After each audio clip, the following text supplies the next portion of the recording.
Hey guys, you want to come in the garden with me? It's World Plant Your Vegetable Garden Day. All day.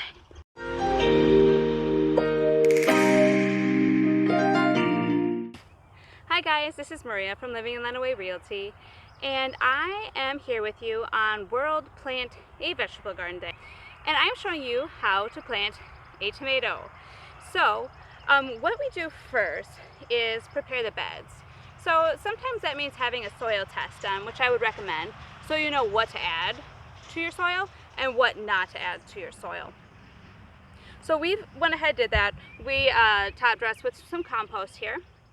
And if you didn't start your tomatoes from seed 6 to 8 weeks ago, just go ahead and go to your local nursery and pick one up. Sometimes they also have at farmers markets. And so what I do is, you can kind of see my tomatoes here look like they're bent over. That's because I come out 1 to 2 days before planting. So that means when the frost has passed and the nights are about 50 degrees or more. So I lay them on their side, and what they do is they grow up towards the sun. And then that prepares it for planting. And tomatoes are the only ones I do this with. So I have 2 different varieties here. One is a Roma and one is a cherry tomato. So one is a determinate variety and one is an indeterminate variety. So what that means is your determinate variety is going to get to a determined size. So these tomatoes are good for canning or preserving in any way, is what I use these for. The other variety, and what most varieties are indeterminate tomatoes, which means they grow to an indeterminate size. So they're going to keep going and going and going until the end of the season. So that might mean frost, damage, disease. And the kids like these because they can just pick them off throughout the season. Typically, your indeterminate varieties are better tasting, and everybody has their own preference. So before you go ahead and plant your tomatoes, kind of know if it's an indeterminate or a determinate tomato, and that's going to help you know how to grow them better. So on the tomatoes, if you look really close, I don't know if you can see it, they have little hairs all along their growing stem. So what those are potential roots. So we plant tomatoes deep in the ground, and then they're going to send off those roots, and that's going to help the plant to establish better. So what I do before planting tomatoes is I take all of this growth, about the bottom 2/3, and I just snip it off with my fingers. If it's real thick, you can use scissors. And I just do that up the plant, taking off any stems or suckers. And you can see, let's see if I can find one. Still has suckers. So on this one, you can see in between the main stem and the branch here is a new growth point, and that's called a sucker. And so on your indeterminate varieties, you're always going to want to take those off. Also, when you're planting it, if you see any blooms, any flowers, they're going to usually be towards the top. Go ahead and take those off, but just don't take off your growing stem. So then what we do is we dig our hole. And I did kind of a trench, more like. So it's going to be deep and wide.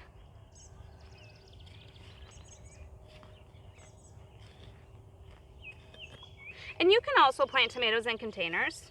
You just want to make sure you have a big enough container and it has really good soil in it, because that's going to be where it's going to be for your whole growing season. When I have my hole, I use organic, pretty evenly, even on the NPK fertilizer, and I put it right in the hole. I just mix it up in the dirt a little bit, soil. And then all of this stuff I took off of it, as long as you don't see anything that would indicate pest or disease, I would put it in the planting hole, and that's going to help fertilize it as well. And then when you take it out of the pot, if it's got a lot of root mass, just go ahead and tickle those roots, allow it to spread out, And then I plant it kind of on its side.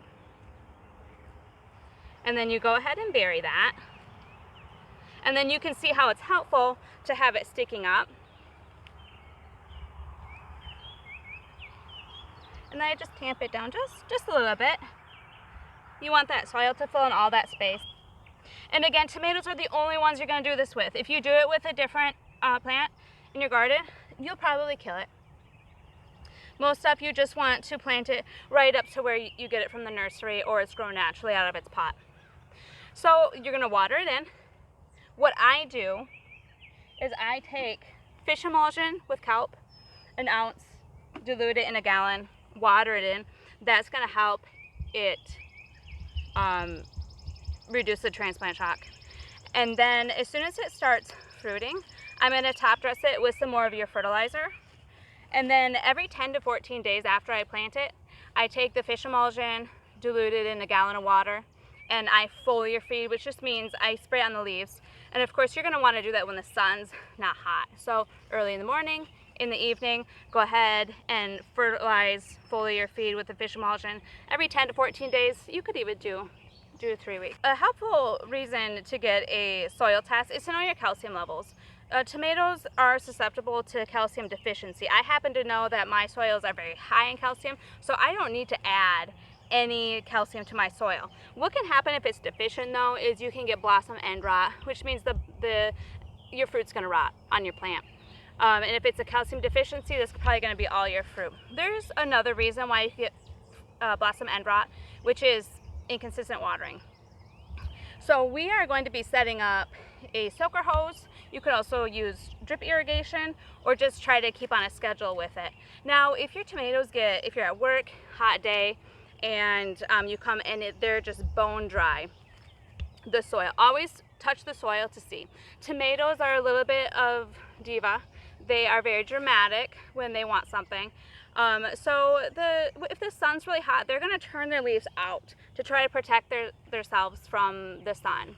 So always test the soil, because they might not need water. The sun might just be too hot for them. If it is really dry, I would not just put a bunch of water on it, because what will happen is if you have any fruit, it will crack. So just give it a little bit of water, come back maybe half hour later, give it a little bit more so it's more slow. After your plant starts growing, if you have your determinate variety, this one's probably going to get 4 to 5 feet. So you are going to want to stake it. It could be simple as a stake, whether that's like a fiberglass rod, something you find at the hardware store, just something to put beside it, and then kind of gently tie it up. I use this flexible stuff. I actually got this at Dollar Tree. It was super cheap. So you don't want to tie it real tight, just loose enough where it has some room to move, but you're not going to want to strangle that plant.